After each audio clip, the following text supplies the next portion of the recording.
Hello, I'm Becky. I'm a local foodie, and a while ago we did an item about the horse meat situation that's affecting the food chain, and so we've come along to speak to Michael Drury at Michael's Butchers in Felixstowe to see how this has affected his trade. Michael, have you found that trade has been affected by the recent horse meat scandal? Because every day there's something in the news about the food chain being affected by this. Yes, we've had new customers come in. I'm not saying they're queuing at the door, but we have seen a percentage of people coming, and we're seeing more of the more well-to-do generation who have lost confidence with the supermarkets, because a lot of the meat that's infected is the cheaper stuff, and it's people with less money that are buying that, so they're the ones who are suffering more. So, on the basis of the food that you have in your shop, presumably you know where everything comes from and you can guarantee that there's no contamination whatsoever with your products? Oh yes. Everything here is sourced. It's one of the main things we wanted to do was make sure that the quality was always good. Never try to compete against the supermarkets because you'll never do it, but I can beat them on quality. And here, everything is sourced, down from the beef, the lamb, the chickens, everything is local. Michael, how do you react when people come in and only want to buy a small amount? Because there are people on their own who only want to have a couple of rashers of bacon or a small quantity. How do you feel about that? Oh, no trouble at all. If they just want one egg, I will sell them one egg.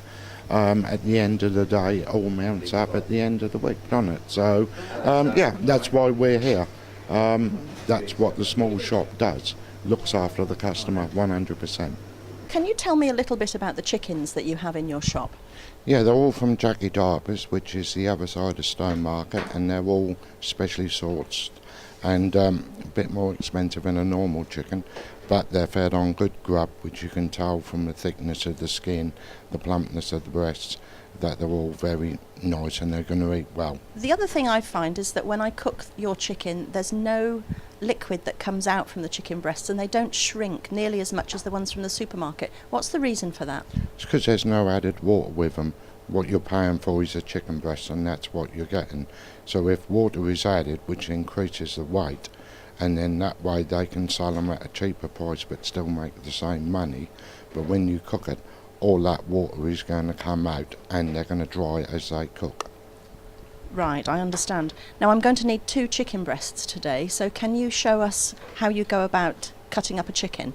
Yes, no trouble. Thank you. We thought we'd show you this because it illustrates exactly how a butcher prepares a chicken for sale. He takes off the breast meat, the wings and the legs and thighs. The rest, on the carcass, goes to local quality hotels and restaurants to make stock, soup and similar menu items. In food factories that prepare chicken for supermarkets, however, the carcasses are stripped much further. All of those little bits of meat and fat are blasted off the bone, along with the skin and other soft tissue. This is then frozen and delivered to processors who'll make all kinds of products with it, using it as part of the meat content. Everything from burgers to sausages and other processed meat products.